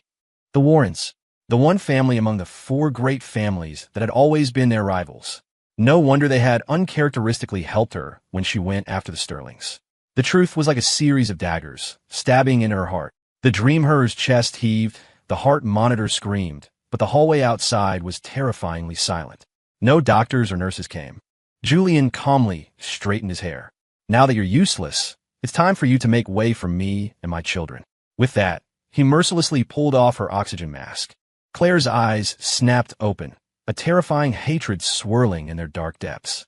Julian met her gaze without flinching. She watched, helpless, as her dream self struggled for one last breath under his cold stare. Gasp! Claire jolted awake from the dream, the feeling of suffocation still lingering in her throat. She gasped for air, her back drenched in a cold sweat. It took a long moment for her racing heart to calm down. But when her gaze fell on the closed door of the hospital room, her face grew dark. Was it really just a dream? Why was every detail so vivid, so terrifyingly real? She took a deep breath, her eyes turning fierce. She stood up and pushed open the door. The 3 children were still asleep. She tiptoed over and carefully plucked a few strands of hair from each of their heads, placing them in an evidence bag. Leaving the room, she handed the bag to the assistant waiting outside. "Take this to the most reputable DNA lab. I want the results as fast as possible." Just as the assistant left, her secretary called. "Ms. Vance, the Warren family has agreed to the partnership." The news was like a bucket of ice water dumped on Claire. She clenched her fists, then slowly relaxed them. It wasn't time to show her hand yet. After a moment, she said, "Have the PR department call a press conference immediately. Release the news of the partnership. We need to stabilize the market." Hanging up, her eyes were frighteningly calm. In the days that followed, Claire's attitude toward Julian did a complete 180. The coldness was gone, replaced by an overt doting. He suggested sending the 3 boys to boarding school, and she agreed without batting an eye. A steady stream of vintage watches and luxury gifts arrived for him, leaving him dizzy with delight. Julian, as expected, did not disappoint. He used his relationship with her to persuade the Warren family to increase their investment in Vance Corp. Meanwhile, in secret, Claire was laying her trap. She had bugged Julian's phone. Every contact he made with the Warrens, every conversation, was laid bare before her. In the UK, Ethan Hayes was looking over a document. "Are you sure this contract is authentic?" he asked the head of his legal department. The lawyer put down the file and nodded firmly. "Absolutely. Claire Vance has officially transferred 70% of her shares in Vance Corp to Miss Ilera Hayes." 3 days earlier, Claire had contacted him privately. She offered to make Ilera the sole heir of the Vance family on the condition that the Hayes and Sterling families would help her deal with the Warrens. It was an offer too good to refuse. Ethan, of course, didn't trust her. He had laid out his condition. She had to first transfer 70% of her shares to Ilera as collateral. He never expected her to agree without a second thought. Now that she had fulfilled her promise, he wouldn't back down. Besides, this all should have belonged to Ilera anyway. He was just collecting it for his daughter ahead of schedule. A faint smile touched Ethan's lips. "Send a message to Claire Vance. Tell her I agree. We can move whenever she's ready." He had to admit, Claire's scorched earth tactic was ruthless. "Ethan, are you really agreeing to partner with Vance Corp?" Serafina Sterling was standing in the doorway, her expression complex, but she made no move to stop him. Ethan turned and gave her a gentle smile. "You're here." Serafina's gaze lingered on his face for a long time before she asked softly, "Will you forgive her, for Ilera's sake?" Sensing the insecurity in her tone, Ethan stepped forward and gently touched the corner of her lips with his thumb. "You never need to ask that question again. Claire Vance and I," he said, each word deliberate, "are completely over. You are the one I'm going to marry." Serafina grabbed his hand, her eyes shining like they were filled with stars. "I believe you." Back in New York, Claire received the message from the Hayes Corporation. A sharp glint flashed in her eyes. Finally, she whispered, time to close the net. The next morning, Julian woke up to find Claire standing by his bed, watching him with a blank expression. He instinctively smiled. Claire, when did you wake up? Why didn't you wake me? Usually, she would lean down and kiss him good morning. But today, her dark eyes were like ice, sending a chill down his spine.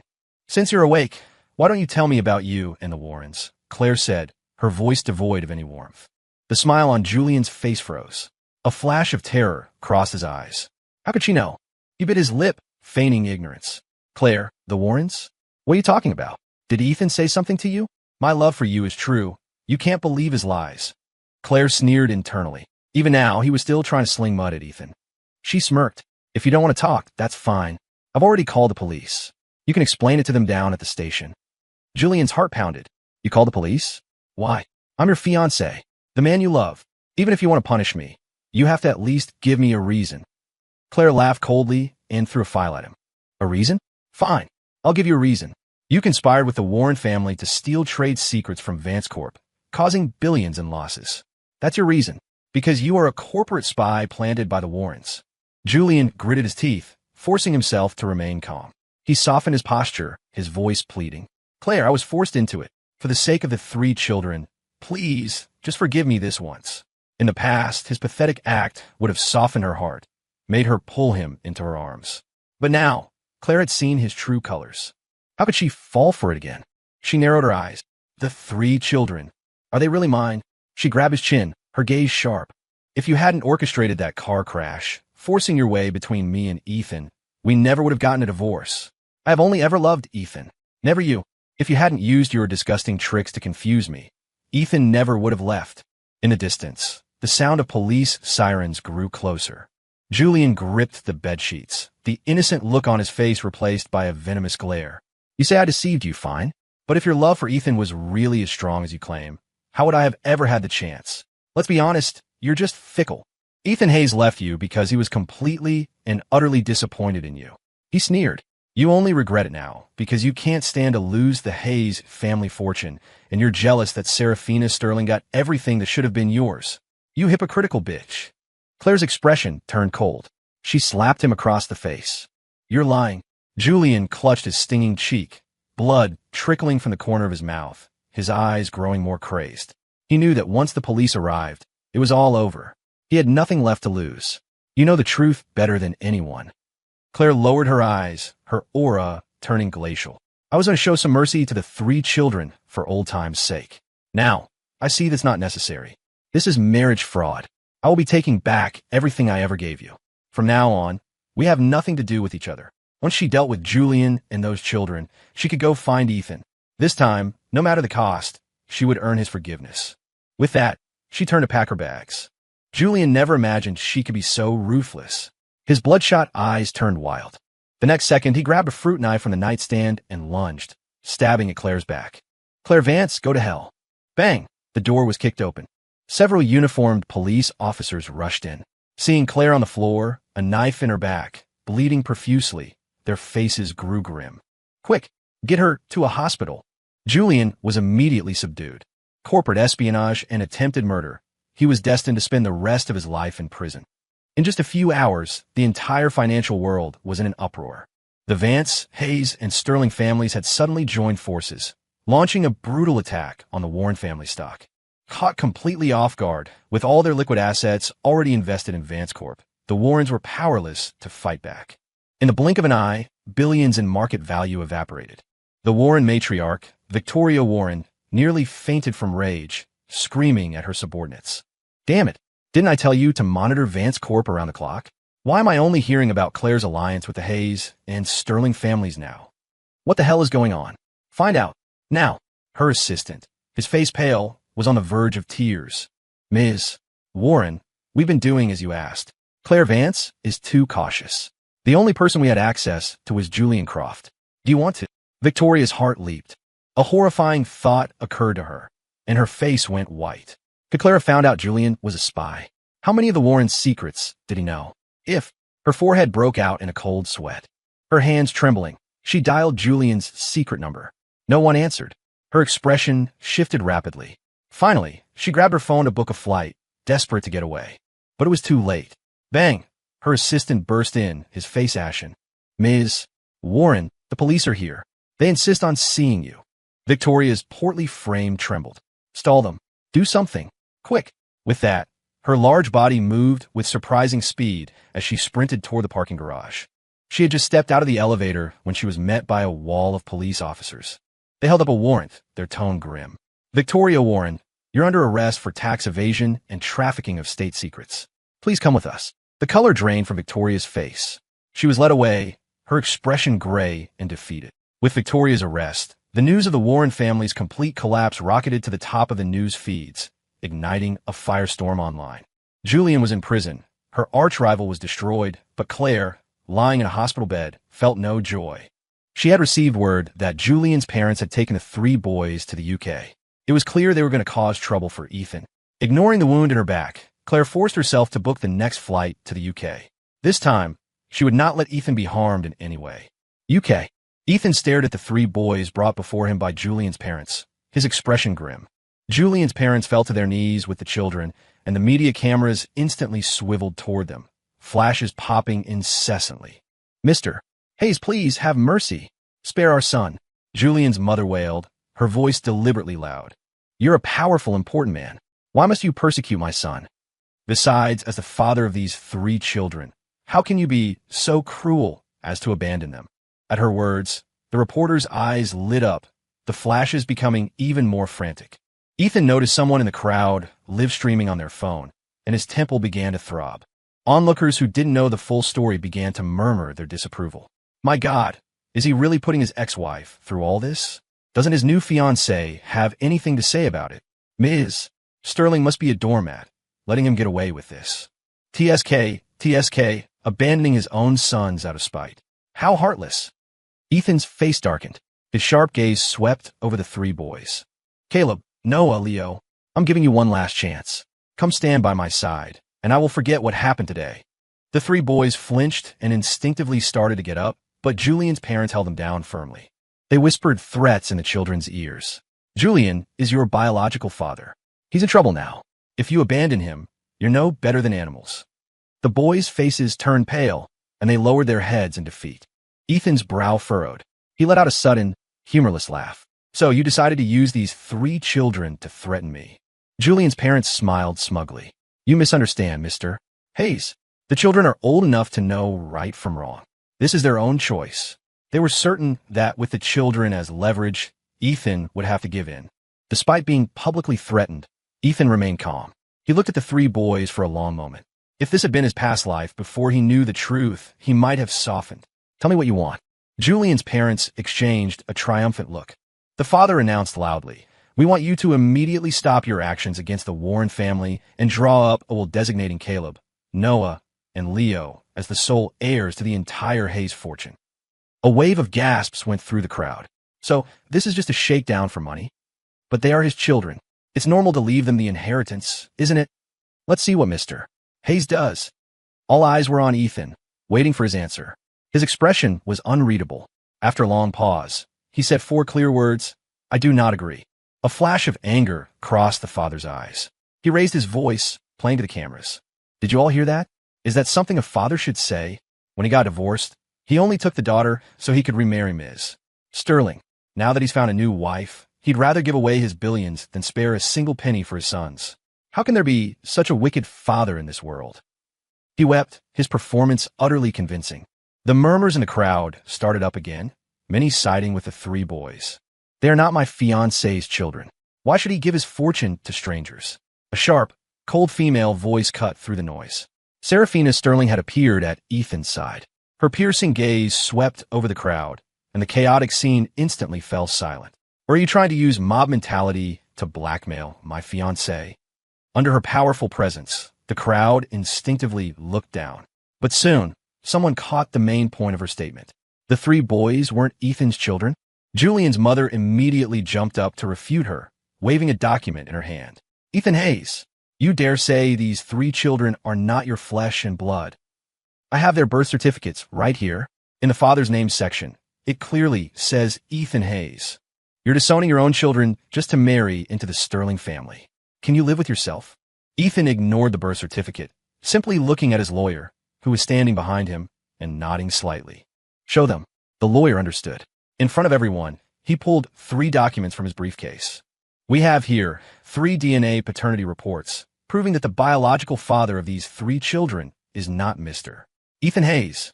The faces of Julian's parents turned ashen. They stammered, trying to argue that that's a forgery. We'll see about that.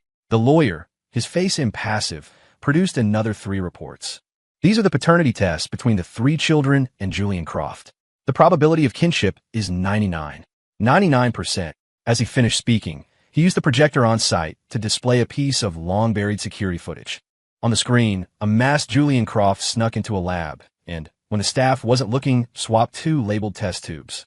Ethan looked down at the 3 boys, who had collapsed in a heap on the floor, his voice tired. I worked so hard to raise you for 7 years. And what did you do? You allowed Julian's family to use you to blackmail me, without a shred of gratitude. He shook his head slowly. You have disappointed me more than I can say. He then gestured for the lawyer to upload all the evidence to the Hayes Corporation's official social media channels. If anyone has any doubts, you can verify it online. The entire chain of evidence is there. A collective gasp went through the crowd. People pulled out their phones, the screen light illuminating their shocked faces. Oh my God! Julian Croft swapped the IVF samples and made Ethan Hayes raise his kids. No wonder Mr. Hayes only took his daughter. Those 3 boys aren't even his. The Croft family is pure evil. First marriage fraud, now this frame-up. They're unbelievable. Bastards, a furious voice suddenly roared. Claire, who had somehow broken through the crowd, rushed up to the 3 boys and slapped them hard across their faces. Who told you to come here and cause this scene? The 3 children clutched their faces, looking at her in disbelief, tears instantly welling up. Mom! Claire shot them a cold look and threw a document on the ground. It was the DNA test between her and the 3 children. The conclusion clearly stated, maternal relationship excluded. Don't call me Mom. You're not worthy. With the truth fully exposed, the 3 boys broke down, sobbing uncontrollably. Within half an hour, the hashtag Vance Air Swapped at Conception had exploded, trending worldwide. The comment sections flooded with outraged users. Ethan was escorted into the company building by his bodyguards. Claire followed closely, trying to get in, but she was blocked at the door. Ethan, she screamed through the human wall. I was wrong. I truly was. I've been thinking about it every single day.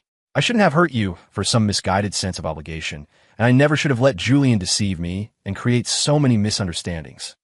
Can you honestly say you never had feelings for Julian Croft? Ethan stopped and turned to look at her, his expression calm. Claire's throat felt tight. She couldn't speak. After a long moment, she finally managed to choke out, I'm sorry. Please, just give me one more chance. Before he could answer, she fell to her knees. If you'll just forgive me, I'll do anything. I swear. The sight of her kneeling on the ground overlapped with the memory of him proposing to her all those years ago. A faint ripple went through Ethan's heart. But the next second, Serafina's gentle face appeared in his mind, and his resolve cleared. It's too late for apologies. He spoke softly, his voice devoid of hatred, only acceptance. I'm in love with someone else now.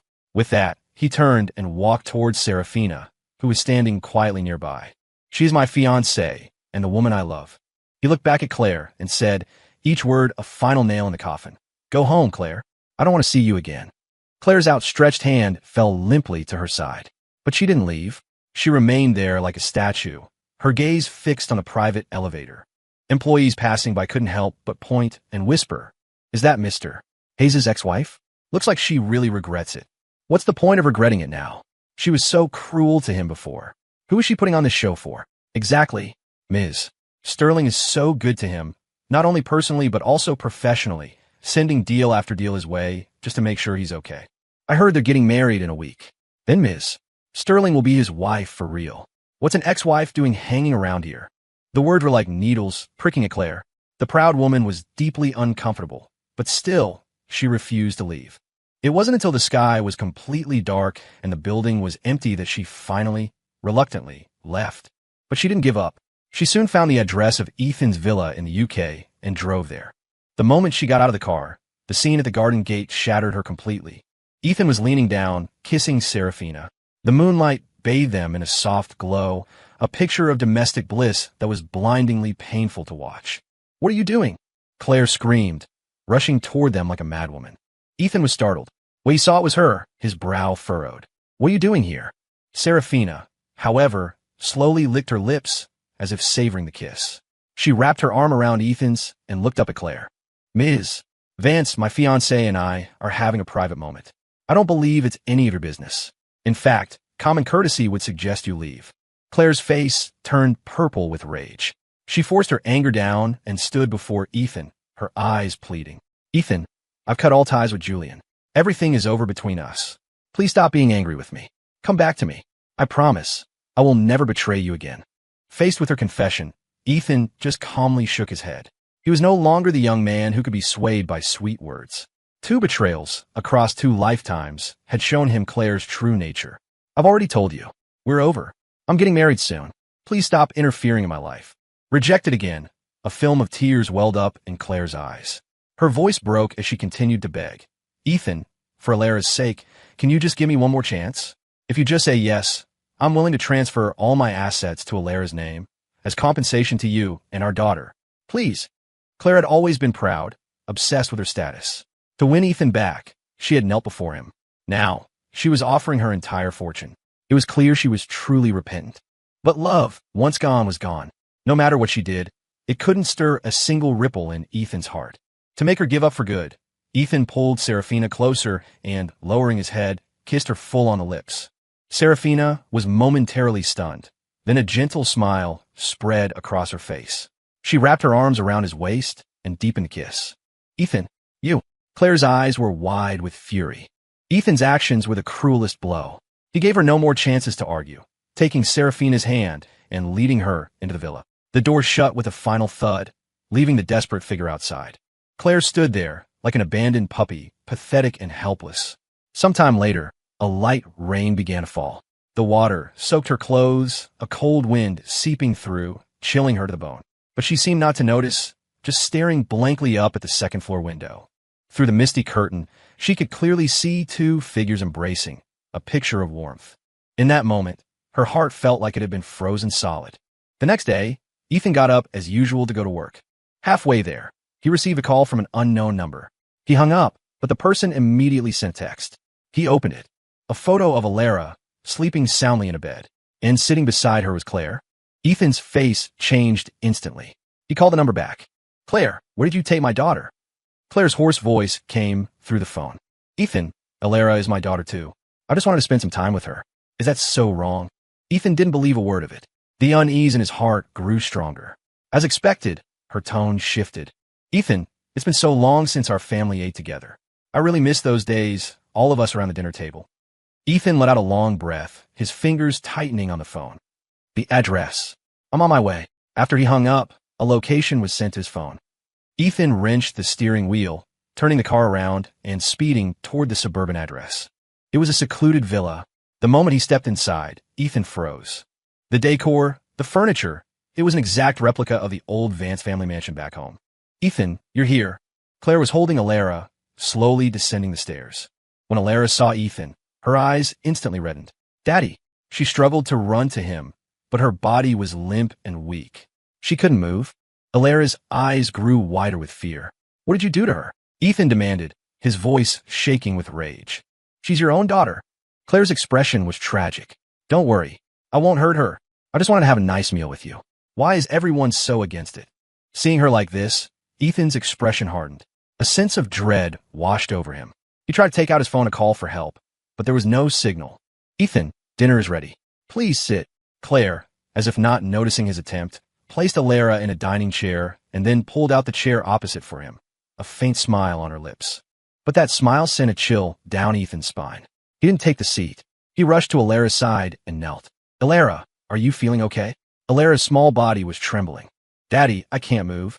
Mommy gave me a shot, and now I have no strength. She quickly glanced at Claire and whispered in a voice only he could hear. Daddy, Mommy is scary. You have to run. Ethan stroked his daughter's head and gave a subtle nod to show her he understood. Come, let's eat. Claire brought over a platter of food, playing the part of the good wife and good mother as she served them, as if this were a truly happy family meal. Ethan looked at his daughter's pale face. Not wanting to provoke Claire, he suppressed his anger and picked up a piece of lettuce with his chopsticks. But before he could bring it to his lips, bang! The villa door was kicked open. Don't eat it. The food is poisoned. At Caleb's shout, Ethan's hand trembled, and the lettuce fell onto the table. He looked up to see the three boys bursting in, covered in sweat, their faces filled with panic. Caleb, gasping for breath, yelled, "The Crofts drugged all the food here. Don't touch it." Claire's face changed. She never imagined Julian's family would dare to attack them, let alone go after the children. With their plan exposed, Julian's parents emerged from the kitchen shadows, glaring venomously at the three boys. Julian was right. You are a bunch of ungrateful snakes. We should have poisoned you little bastards first. The three boys, fighting back their fear, instinctively moved to shield Ethan and Alara. Caleb's face was filled with guilt, his voice breaking. "Dad, I'm so sorry. It wasn't until after you left that we realized you were the only one who ever truly cared about us. To stop Mom from finding you, Julian threatened us with our parentage. He deliberately terrified us until we fell sick with a fever." Caleb sobbed, pouring out all the pain and confusion of the past months.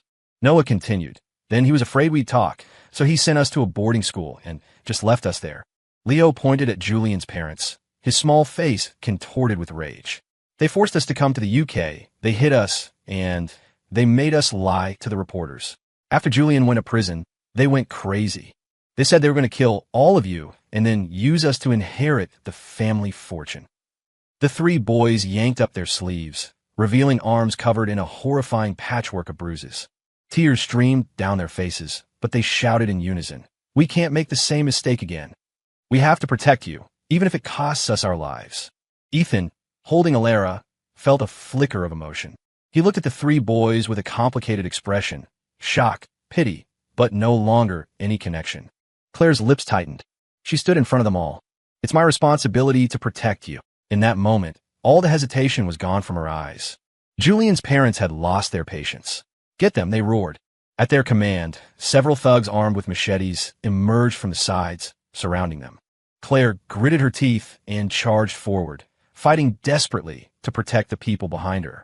The three boys, though pale with fear, stood their ground, forming a protective circle around Ethan and Alara. But they were outnumbered and outmatched. Claire was quickly overwhelmed, her body accumulating cuts and bruises, her clothes soaked with blood. As a blade swung toward Ethan, Claire lunged in front of him. Thwack. The sharp blade sliced deep in her back. Blood sprayed through the air.